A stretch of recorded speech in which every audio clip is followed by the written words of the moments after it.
Formula ఈ racing కు సంబంధించి నిబంధనలకు విరుద్దంగా విదేశీ కంపెనీలకు నిధుల విడుదల అవినీతి కోణాలపై నమోదు చేసిన కేసులు ఏసీబీ దూకుడు పెంచుతోంది. సీనియర్ ఐఏఎస్ అధికారి అరవింద్ కుమార్ ఈ కేసులో అప్రూవర్ గా మారేందుకు ప్రయత్నిస్తున్నట్లు తెలిసింది. ఈ మేరకు అధికార వర్గాల్లో జోరుగా చర్చలు సాగుతున్నాయి.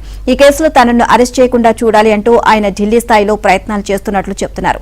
తనకు కావాల్సిన వారి ద్వారా ఆయన ప్రభుత్వంలోని పెద్దలతో రాజీ ప్రయత్నాలు మొదలుపెట్టినట్లు ప్రచారం జరుగుతోంది.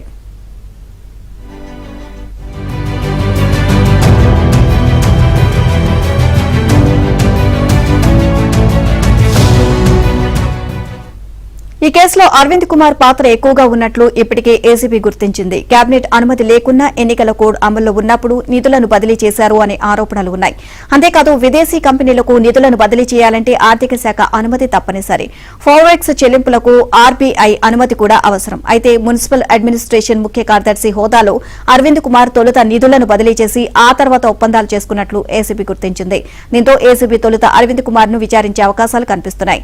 ఆయన పాత్రపై బలమైన ఆధారాలను సేకరించిన ఏసీబీ ఇప్పటికే ముఖ్యమంత్రికి ఓ నివేదికను అందజేసింది. ఆ తర్వాతే ప్రభుత్వ ప్రధాన కార్యదర్శి శాంతకుమారి ఆయనకు నోటీసులు జారీ చేసి వివరణ తీసుకున్నారు.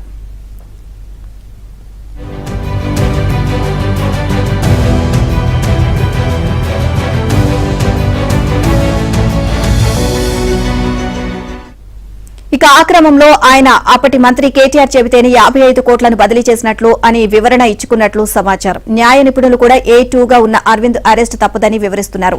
ఏసీబీ అరెస్ట్ నుంచి తప్పించుకోవడానికి అరవింద్ కుమార్ తెర వెనుక ప్రయత్నాలు ప్రారంభించినట్లు సమాచారం.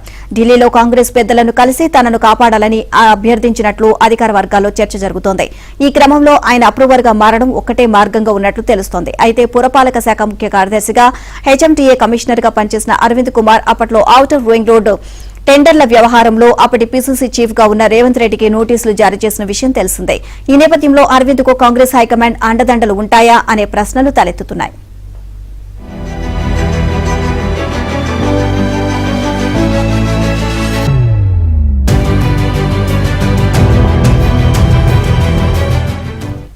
ఫార్ములా ఈ రేస్ తో హైదరాబాద్ కు అంతర్జాతీయ బ్రాండింగ్ వస్తుందని గత ప్రభుత్వం విస్తృతంగా ప్రచారం చేస్తుంది. 2023లో తొలిసారి రేస్ నిర్వహించిన ప్రభుత్వం 2024లో మరోసారి నిర్వహణకు విదేశీ సంస్థలతో 100 కోట్లతో ఒప్పందం కుదుర్చుకుంది.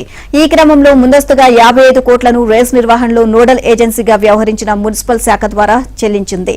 గత ఏడాది డిసెంబర్లో అధికారంలోకి వచ్చిన కాంగ్రెస్ ప్రభుత్వం తొలినాళ్లలోనే ఈ వ్యవహారంలో అక్రమాలు జరిగినట్లు గుర్తించింది. దాంతో ఫార్ములా ఈ రేసింగ్ కు సంబంధించి విదేశీ కంపెనీలతో ఉన్న ఒప్పందాలను రద్దు చేసుకుంది. ఆ తర్వాత ప్రభుత్వ ఆదేశాలతో మున్సిపల్ శాఖ ఈ వ్యవహారంపై ఏసీబీకి ఫిర్యాదు చేయడం, కేసు నమోదవడం తెలిసిందే. ఈ కేసులో కేటీఆర్ ను A1 గా చేర్చిన ఏసీబీ అంతకు ముందే గవర్నర్ అనుమతి తీసుకుంది. కేటీఆర్ కంటే ముందే అరవింద్ కుమార్ చుట్టూ ఉచ్చు బిగుస్తూ ఉండడంతో ఆత్మరక్షణలో పడ్డ ఆయన అప్రూవర్ గా మారేందుకు సిద్దమైనట్లు తెలుస్తోంది. అయితే అరవింద్ ను విచారించి ఆయన ఇచ్చే వాంగ్మూలం మేరకు కేటీఆర్ కు నోటీసులు జారీ చేసే దిశలో ఏసీబీ వేగంగా ముందుకు సాగుతుంది.